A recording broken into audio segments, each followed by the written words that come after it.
Hey guys, Griff here, and these are 9 tips to help you master the Ascent. I'll show you the single best ability to spend your skill points on, what weapon combo is the most effective, where to find the flamethrower so you can burn things, and more. Let's get started.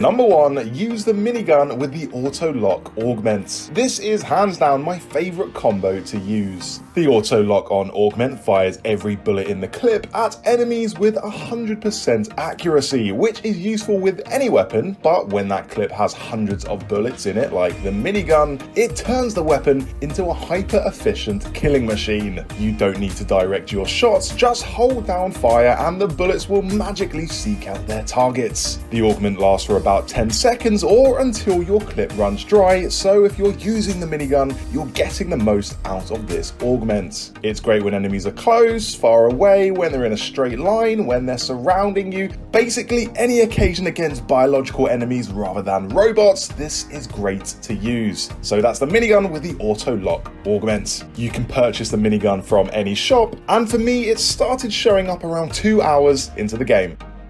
Number 2, spend the majority of your skill points on aim. Better aim reduces weapon spread for all weapons, meaning less of your shots will miss. This is effective with burst rifles, shotguns, and fully automatic rifles, especially if you're fighting far off enemies. It's also great with hand cannons or pistols, letting you run around one-shotting enemies. With better aim, you'll waste fewer bullets and speed up your kill time, which is what we all want at the end of the day. With the sheer amount of enemies rushing at you in the Ascent, you want to make sure every shot counts. Aside from better aim, 2 other things to spend your skill points on are the tactical upgrades. These speed up the refresh of your special abilities and let you use them more frequently, which is always good. You can put a maximum of 20 skill points in each category, and don't worry if you make the wrong choice, you can pay money to reset them whenever you want. Although the cost is higher the more skill points you've spent. Number 3, get the flamethrower. The flamethrower is found at the casino, which you can access from High Street. Starting from the Arcology, head left, take the lift down to High Street, then head right and take the floating platform to the casino in the centre. Once inside, seek out the gun seller and purchase the flamethrower. One thing to note is he only stocks a flamethrower after you've completed a set number of missions. For me, it showed up after defeating the Mega Arachnoid. That's roughly 3 hours into the game. The flamethrower absolutely eats through biological enemies and is great against hordes at close range, spreading damaging flames across a wide area. For farther away foes, you'll need to switch to a weapon with range, but the flamethrower is good for your second weapon just for the sheer chaos it can cause. Make sure to upgrade it as you go to make it viable when you progress through the game.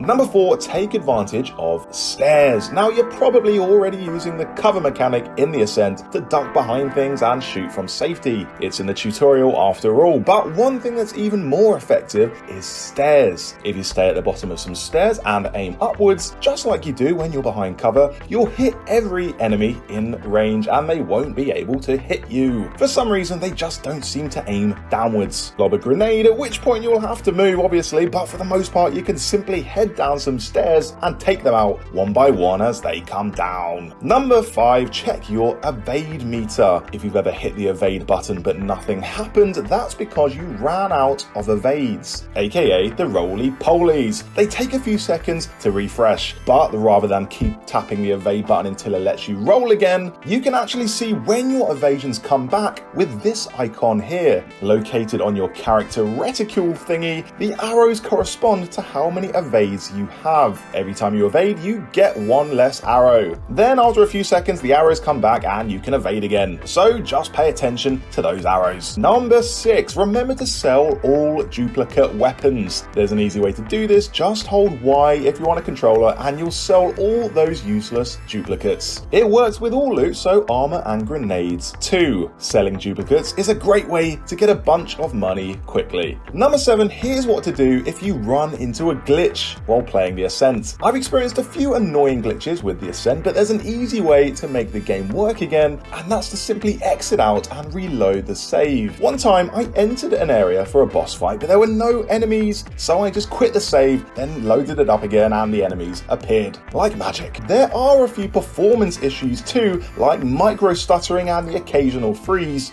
but you can get around them by turning the game from DX12 to DX11 in the options. Hopefully that's just a temporary fix and the developers put a patch out because I want to play on DX12 eventually. I've also heard turning off the tutorials helps alleviate performance issues, so if you've got some issues, try switching off the tutorials. Number 8, here's a quick guide to how exactly co-op works. In co-op, progression is dictated by the host. Whatever missions the host has is what will be available to do. Everyone keeps their character progression, so whatever you earn, you keep, but only the host keeps world progression, which means you don't have to worry about accidentally jumping ahead in your own campaign progress and giving yourself some inadvertent spoilers. In terms of loot, everyone gets the loot that anyone picks up, so you don't have to race towards a glowing weapon on the ground, it's shared between everyone. Number 9, zoom the camera in. If you stay idle for 35 seconds, the camera zooms in and you can get a great view of the insanely detailed environment. You can even move the camera around if you hold down the aim button and move the left stick. You can try this anywhere you want, but I like doing it in the built-up areas, like the archaeology or the main hub, and just seeing all of the little touches you might otherwise have missed. Just make sure you don't do it in a combat area, because you will get shot.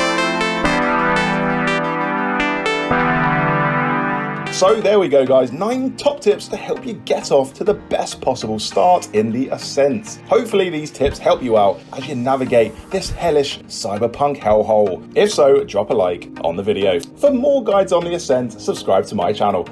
Thanks, cheers, yeah, bye, yep, cheers, bye then, bye, cheers.